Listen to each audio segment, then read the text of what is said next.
जय हिंद दोस्तों, आप सभी का स्वागत है आपके अपने YouTube चैनल डिफेंस चैंपियन के अंदर। और गाइज आज के इस वीडियो में हम बात करने वाले हैं आप सभी स्टूडेंट्स के लिए इंडियन एयरफोर्स की ओर से आने वाली जो वैकेंसी है यानी ग्रुप सी के जो आपने फॉर्म फिलअप किए थे, जिसकी वैकेंसी थी 1500 प्लस से पोस्ट उसके अंदर थी। तो आप सभी कैंडिडेट्स ने फॉर्म अच्छे तरीके से फिल कर दिया है। आपको काफ़ी दिनों से इंतज़ार है कि एडमिट कार्ड कब आएगा, एग्जामिनेशन कब होगा, किस तरीके का प्रोसेस होगा। तो आज की इस वीडियो के अंदर हम वही डिटेल जानने वाले हैं। बारीकी से जो भी जानकारी है A to Z इसके अंदर आपको मिल जाएगी, तो वीडियो के एंड पॉइंट तक आपको बने रहना है। चलिए गाइज इस वीडियो को स्टार्ट करते हैं। और जो कैंडिडेट्स चैनल पर पहली बार विजिट कर रहे हैं तो चैनल को ज़रूर से सब्सक्राइब करेंगे। वीडियो के नीचे दिख रहे रेड कलर वाले सब्सक्राइब बटन को प्रेस करें और बेल आइकन को प्रेस करके ऑल वाले बटन पर क्लिक करें ताकि आगामी वीडियोज़ के नोटिफिकेशन आपको सही समय पर मिलता रहे। और गाइज आपने अभी तक इंस्टाग्राम पर फॉलो नहीं किया तो ज़रूर फॉलो कर लीजिए। आपका जो भी डाउट है डायरेक्ट वहाँ से आप सोल्यूशन ले सकते हैं। और गाइज आपने अभी तक टेलीग्राम ग्रुप को भी ज्वाइन नहीं किया तो लिंक डिस्क्रिप्शन में है। सबसे पहले अपडेट आपको वहीं पर देखने को मिलती है, तो टेलीग्राम ग्रुप को जरूर से जरूर आप ज्वाइन करेंगे। लिंक डिस्क्रिप्शन में आपको प्रोवाइड करवा दिया गया है। तो चलिए गाइज स्टार्ट करते हैं इस वीडियो को। इंडियन एयरफोर्स का जो ऑफिशियल नोटिफिकेशन है वो चेक कर सकते हैं। ग्रुप सी के लिए सिविलियन जो पोस्ट थी 2021 के अंदर जो वैकेंसी आपकी आई थी, जिसका फॉर्म आपने फिलअप किया है, तो यहाँ पर आपको ध्यान देना है कि आपको अच्छे तरीके से मैंने एक्सप्लेन करके एक वीडियो दिया था, 2 से 3 वीडियो आपको दिए थे कि आपको फॉर्म किस तरीके से अप्लाई करना है। कोई भी गलती नहीं करनी है। लिफाफे फ़ोटो के अंदर, एजुकेशन जो डॉक्यूमेंट्स थे उसके अंदर, तो किसी भी टाइप की आपको मिस्टेक नहीं करनी है। लेकिन काफ़ी स्टूडेंट्स का अभी भी कमेंट आता रहता है कि सर मैंने उसमें गलती कर दी है तो क्या मेरा एडमिट कार्ड आएगा क्या। तो गाइज़ यहाँ पर सबसे पहले कहना चाहूँगा आपसे कि इंडियन एयरफोर्स यही चेक करती है सबसे पहले ऑफलाइन जो वैकेंसी आती है उसके अंदर कि आपने कोई गलती तो नहीं की। यदि आप गलती करते हैं तो आपका डायरेक्ट फॉर्म रिजेक्ट हो सकता है और आपको चांस भी मिल सकता है। लेकिन 99.99 जो % जो आपका चांस रहता है वो आपका फॉर्म रिजेक्ट होने का रहता है। यहीं पर आपका जो स्किल टेस्ट है ना हो जाता है कि आप फॉर्म सही तरीके से फिलअप कर पाते हैं या नहीं कर पाते। ये जो पहले भी प्रोसेस होता था, पहले भी हमने अप्लाई करके देखा है, तो हमारे जो स्टूडेंट्स होते हैं, मित्र दोस्त, उनका भी रिजेक्ट हो जाता है फॉर्म। और गाइज ये बहुत बड़ी प्रॉब्लम होती है, ठीक है। तो अपने जितने भी डॉक्यूमेंट्स हैं उनका आप बिल्कुल ध्यान रखें, ठीक है। चलिए हम बात करते हैं इस सेक्शन के ऊपर। ये आपने जो देखा था नोटिफिकेशन, इसके अंदर संपूर्ण डिटेल दे रखा था कि कहाँ कहाँ पर कितनी जो वैकेंसी है, ओके। तो आपने अप्लाई कर दिया, अच्छी बात है, और आपने कोई भी गलती नहीं की है तो सही है। आपको इंतजार है कि आपका एडमिट कार्ड जरूर आएगा। तो सबसे पहले मैं यहाँ पर बात करना चाहूँगा गाइज आपके लिए फिर से कि जिस भी कैंडिडेट्स ने फॉर्म फिलअप किया, काफ़ी संख्या के अंदर फॉर्म फिलअप हुए हैं, आप सभी कैंडिडेट्स को पता है, ठीक है। फॉर्म फिलअप होने के बाद में गाइज क्या सीन हुआ था, इसने ऐसे कुछ कहा था कि इसका जो डेट है वो बढ़ा दिया गया है, क्योंकि जो 1 महीने के अंतराल में 1 महीने के लिए इसका जो फॉर्म फिलअप चलता था, ठीक है, 1 महीने के लिए, क्योंकि जो जिस डेट को एडवर्टाइजमेंट आया था रोजगार पत्रिका के अंदर, तो उसके बाद में से उस डेट से लेकर अगली जो मई तक इसका शायद तक यहाँ पर आपका क्या था, फॉर्म फिलअप का डेट था, ठीक है। तो इस तरीके से आप चेक कर सकते हैं गाइस। ज़्यादा उसमें कहीं दोबारा से अपडेट आया नहीं था कि इसका दोबारा से कोई डेट बढ़ा दिया गया है कोविड की वजह से, ऐसे वैसे तो कोई इन्फॉर्मेशन आया नहीं था, ठीक है। ये बात तो हो गई अलग से। अब हम मेन मुद्दे पर बात करते हैं। तो काफ़ी स्टूडेंट्स के मन में यही डाउट है कि हमारा जो एडमिट कार्ड किस बेस पर आएगा। तो गाइज़ आपके एडमिट कार्ड के बारे में देखिए, एडमिट कार्ड के बारे में सबसे पहले डेट के बारे में हम बात करते हैं। अभी कोविड चल रहा है, आप सभी कैंडिडेट्स को पता है। सारे के सारे जितने भी एग्जामिनेशन है, CBSE हो, RBSE हो, लगभग बोर्ड ने अपना क्या किया, 12th का जो अपना एग्जामिनेशन होता है वही कैंसिल कर दिया। तो आप समझ सकते हैं कि देश की हालात क्या है, सबसे पहले तो यही समझ सकते हैं। तो गाइज़ यहाँ पर एडमिट कार्ड के बारे में आप निश्चित रहिए कि एडमिट कार्ड आएगा, इसका जो आगे का प्रोसेस होगा वो भी होगा। लेकिन सबसे पहले आपको बताना चाहूँगा कि आपका एडमिट कार्ड जून में नहीं आएगा और जुलाई में भी बहुत ही कम चांस है। यदि लास्ट के अंदर आ जाए तो आ जाए, वरना बहुत ही कम चांस है, क्योंकि गाइज़ ऑफलाइन प्रोसेस है ना। तो ऑफलाइन प्रोसेस में A to Z जो चीज़ें होती हैं तो उसके लिए पूरा स्टाफ होना चाहिए और सिचुएशन है वो सामान्य होनी चाहिए। तो गाइज़ जुलाई के एंड तक कोई अपडेट आ जाएगा।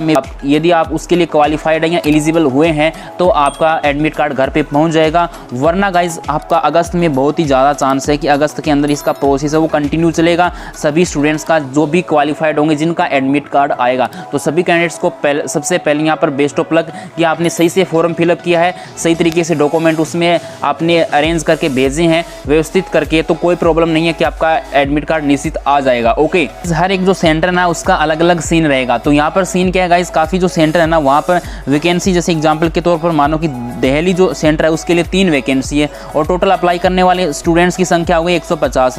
तो वो 150 स्टूडेंट्स को नहीं बुलाएंगे, ठीक है। क्या नहीं करेंगे, 150 स्टूडेंट्स को वो नहीं बुलाएंगे डायरेक्ट, वो उसमें चुनिंदा जो स्टूडेंट्स होंगे ना उन्हीं को अलग से कर लेंगे, जो छांट लेंगे उनको, और उनमें से लगभग मानो कि 50 या 60 इतने स्टूडेंट्स को बुलाएंगे, ठीक है, जो अच्छा क्वालिफिकेशन रखते हैं और उनके पास स्किल वगैरह। देखिए गाइज, मोड ऑफ सिलेक्शन की यहाँ पर बात कर लेते हैं कि आपका सिलेक्शन किस तरीके से होगा। जिस भी कैंडिडेट्स ने अपना जो फॉर्म अप्लाई कर दिया है, जिस भी पोस्ट के लिए आपने अप्लाई किया है, सबसे पहले आप ध्यान से सुना, जिस पोस्ट के लिए आपने अप्लाई किया है और आप उस योग्यता रखते हैं, उसके लिए एलिजिबल हैं, तो आपका एडमिट कार्ड निश्चित आएगा। इन्होंने ऐसा लिखा है, आपने सही तरीके से फॉर्म फिलअप किया, कहीं पर गलती नहीं की है, तो आपका जो एडमिट कार्ड है एग्जामिनेशन के लिए वो घर पर बाई पोस्ट भेज दिया जाएगा। सबसे पहले आप सुन लेना कि आपका जो एडमिट कार्ड आएगा बाई पोस्ट आएगा, ऑफलाइन, ठीक है। यदि आप एलिजिबल हुए हैं और आप यदि सिलेक्ट हुए हैं एग्जामिनेशन के लिए तो आपका एडमिट कार्ड ऑफलाइन आएगा, ठीक है। उसके बाद में गाइस बात कर लेते हैं सेकंड पॉइंट में, यहाँ पर लिखा है कि the eligible candidates will be required to appear for written test. The written test will be based on minimum education qualification. जो आपको दे रखा है पोस्ट के लिए कि कौन सा जो पोस्ट है, ओके, जैसे मेस स्टाफ हो गया या फिर मल्टीटास्किंग MTS हो गया, ठीक है, और इसके अलावा जैसे हाउसकीपिंग स्टोर हो गया और इस प्रकार से LDC का हो गया। तो जिसके लिए जो आपका क्वालिफिकेशन यानी 10th बेस पर है तो 10th बेस के ऊपर आपका एग्जामिनेशन होगा।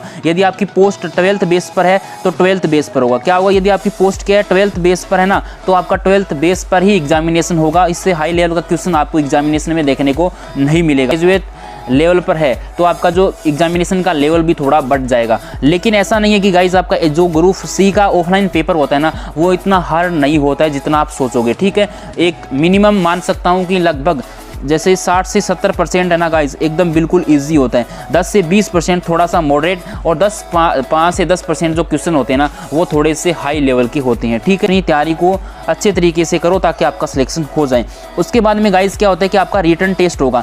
तो सबसे पहले बताना चाहूँगा इसके अंदर ऑफलाइन एग्जामिनेशन ही होता है। काफ़ी स्टूडेंट्स पूछते रहते हैं कि ऑनलाइन एग्जामिनेशन होगा, ऑफलाइन होगा, लैंग्वेज क्या रहेगा। तो बाईलैंग्वेज रहेगा गाइज, हिंदी और इंग्लिश दोनों, बोथ लैंग्वेज के अंदर आपका एग्जामिनेशन होगा। तो गाइज आपका जो क्वेश्चन पेपर आएगा वो गाइज आपका हिंदी लैंग्वेज में भी आएगा और इंग्लिश लैंग्वेज के अंदर आएगा, यानी बोथ लैंग्वेज के अंदर आएगा। तो कोई भी किसी भी कैंडिडेट्स को कोई प्रॉब्लम नहीं होगा, मे भी अच्छे तरीके से आप कर पाएंगे। जो भी आपका लैंग्वेज है, यानी आप इंग्लिश भरे हैं या फिर आप हिंदी को सिलेक्ट किए हैं, तो आपका जो भी आपका बेस्ट रहेगा उसमें आप कर सकते हैं, कोई भी दिक्कत नहीं आएगा। OMR सीट आपको मिलेगी। तो OMR सीट के अंदर क्या सीन होता है, कोई भी गलती नहीं करनी होती। यदि आपने कोई गलती कर दी है तो आपका फिर OMR सीट चेकअप नहीं होता है। तो OMR सीट को सही तरीके से फिलअप करें। कोई डाउट बनता हो तो अधिकारी से वहाँ पर पूछ सकते हैं, आपको पूरा गाइड किया जाएगा किस तरीके से कि फिलअप करना है और A to Z जानकारी आपको पहले बताई जाएगी।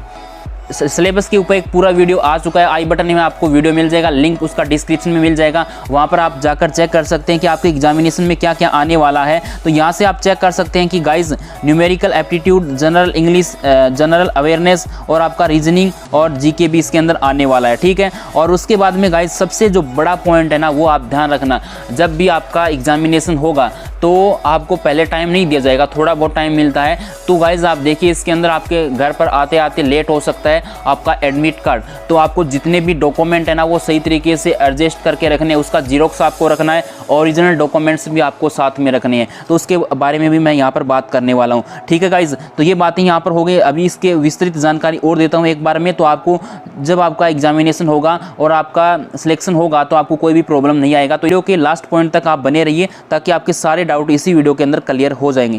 तो गाइज आपका जो एग्जामिनेशन होना है ना वो मंथ के लास्ट डेट से लेकर लास्ट वीक से लेकर अगस्त के अंदर आपका एग्जामिनेशन 100% होने वाला है। तो आप निश्चित रहिए। हर एक जो आपका हेडक्वार्टर रहेगा उसका अलग अलग प्रोसेस हो सकता है, जैसे कि दिल्ली का अलग हो, गंगानगर का अलग हो या बीकानेर का अलग हो। जो भी आपके जैसे वहाँ पर पोस्ट है उसके अकॉर्डिंग अलग अलग डेट में हो सकता है, ठीक। जितने भी आपके डॉक्यूमेंट्स की ज़रूरत होती है ना वो अभी से क्लियर करके रखना। देखिए 10th का मार्कशीट हो गया, 12th का मार्कशीट हो गया, उसके बाद में मेन जो इंपॉर्टेंट डॉक्यूमेंट्स है उसकी बात कर रहा हूँ, डोमिसाइल सर्टिफिकेट हो जाएगा। और उसके बाद में गाइज होता है कि आपका कास्ट सर्टिफिकेट, वो भी आपके लिए ज़रूरी है, ठीक है। ध्यान रखना कास्ट सर्टिफिकेट ज़रूरी है, डोमिसाइल सर्टिफिकेट भी ज़रूरी है, 12th की मार्कशीट ज़रूरी है यदि आप 12th वाली पोस्ट के लिए अप्लाई की हैं। यदि आपने ग्रेजुएशन के लिए अप्लाई किया तो ग्रेजुएशन की मार्कशीट आपके पास ओरिजिनल होना ज़रूरी है। 10th के लिए अप्लाई किया है 10th बेस पर तो 10th का आपके पास मार्कशीट होना बहुत ही ज़रूरी है। उसके बाद में आपने जो फ़ोटो दिया है उसके अंदर वो फ़ोटो आपके पास होना चाहिए, ठीक है। और गाइज उसके बाद में आपके पास क्या होना चाहिए, आपका आधार कार्ड, ठीक है। वेरीफाइड होने के लिए आधार कार्ड भी बहुत ज़रूरी है। और इन सभी डॉक्यूमेंट्स के आपके पास जीरोक्स यानी फ़ोटोकॉपी आपके पास होनी चाहिए, कम से कम 10 आपके पास फ़ोटोकॉपी होनी चाहिए। और जो भी आपका आएगा ना एडमिट कार्ड आएगा तो उसके अंदर सारे के सारे इंस्ट्रक्शन होते हैं ना वो दिए हुए होते हैं। यदि मेरे पास एडमिट कार्ड मिलता है लास्ट किसी भी वर्ष का तो मैं आपके साथ ज़रूर शेयर करूंगा उसके अंदर कौन कौन से डॉक्यूमेंट्स की रिक्वायरमेंट होती है, किस तरीके से आपका एग्जामिनेशन होता है। तो एग्जामिनेशन के अंदर गाइज आपका नेगेटिव मार्किंग वाला काफ़ी नेगेटिव मार्किंग होती है या नहीं होती, काफ़ी स्टूडेंट्स के मन में डाउट है अभी। तो गाइज अभी तक ऐसा कोई भी सीन देखने को नहीं मिला है कि आपके एग्जामिनेशन में नेगेटिव मार्किंग हो, ठीक है। लेकिन मे भी हो सकती है, कोई बड़ी बात नहीं है, तो वो आगे एग्जामिनेशन होगा तभी पता चलेगा। लेकिन कहीं पर ऑफिशियल लिख नहीं रखा है कि आपका नेगेटिव मार्किंग होने वाला है या नहीं होगा, तो इसके बारे में कोई भी जानकारी कहीं पर भी लिखी हुई नहीं है। और टोटल जो आपका क्वेश्चन कितना नंबर का रहता है और कितने मिनट मिलते हैं तो वो अलग अलग सीन रहता है। लेकिन एक बार जब एग्जामिनेशन दिया था मेरे दोस्त ने तो उसने बताया था कि आपका 50 क्वेश्चन टोटल आते हैं और 30 मिनट मिला था उनको, ठीक है। सी ग्रुप का था, इंडियन एयरफोर्स का, तो उन्होंने क्वालिफाइड भी किया था लेकिन लास्ट में है वो आउट हो गए थे, ठीक है। किसी रीज़न की वजह से शायद मेरिट में ना आए हो या कोई भी रीज़न रहा होगा XYZ। लेकिन उन्होंने बताया था 50 क्वेश्चन बहुत लैंग्वेज के अंदर आया था लेकिन 30 मिनट मिला था और नेगेटिव मार्किंग भी नहीं था। तो गाइज इस प्रकार का सीन है, में भी 100 क्वेश्चन भी होंगे तो आपको 60 मिनट मिल जाएगा, यही सीन होगा, ठीक है। तो आप बिल्कुल निश्चिंत रहिए, अपनी तैयारी को जी जान से मेहनत से कीजिए और इसका जो सैंपल पेपर है वो जल्दी आपको मिल जाएगा। तो उम्मीद करता हूँ आप बिल्कुल गुमराह मत होइए, अपनी तैयारी को रखिए क्योंकि आपको समय नहीं मिलेगा। यदि आप अपनी तैयारी को अभी से बरकरार रखेंगे ना अच्छे तरीके वाले, तभी आप एग्जाम क्वालिफाइड कर पाएंगे क्योंकि इसकी कट ऑफ हाई ऑटोमेटिकली हो जाती है। आप समझ गए होंगे कि एग्जामिनेशन का लेवल इतना हार्ड नहीं होता है। तो मिलेंगे एक और नए अपडेट के साथ। इससे रिलेटेड कोई भी आपका डाउट है ना तो मुझे पूछ सकते हैं। इंस्टा पे फॉलो नहीं किया तो फॉलो कर लेना, लिंक डिस्क्रिप्शन बॉक्स में मिल जाएगा। और जो भी कोई डाउट है तो जरूर पूछिएगा। और आपने अभी तक यूट्यूब चैनल को सब्सक्राइब नहीं किया तो वीडियो के नीचे दिख रहे रेड कलर वाले सब्सक्राइब बटन को प्रेस करें और बेल आइकन को प्रेस करें ताकि आगामी वीडियोज़ की नोटिफिकेशन आपको सही समय पर मिल सके। जय हिंद, वंदे मातरम, आपका दिन शुभ हो। जो भी डाउट हो तो जरूर आप पूछ लेना गाइज कमेंट सेक्शन में कमेंट करके। जो आपको इन्फॉर्मेशन बताइए गाइज बिल्कुल स्टिक इन्फॉर्मेशन दी है। और गाइज आप बिल्कुल निश्चित रहिए, तैयारी करते रहिए ताकि आपको एग्जामिनेशन के समय कोई भी आपको प्रॉब्लम नहीं आएगी और आपको एग्जाम क्वालिफाइड हो जाएगा। और रेगुलर वीडियोस आ रहे हैं तो जरूर से जरूर आप जुड़ जाइए टेलीग्राम के माध्यम से भी, ओके। वहाँ पर क्वेश्चन भी आपको मिलते हैं, किस टाइप के क्वेश्चन आते हैं, सैंपल पेपर भी आपको मिल जाएगा ग्रुप C का। तो मिलेंगे एक और नए अपडेट के साथ, तब तक के लिए टेक केयर, आपका दिन शुभ हो, घर पे रहिए, सुरक्षित रहिए, मास्क का प्रयोग जरूर करें।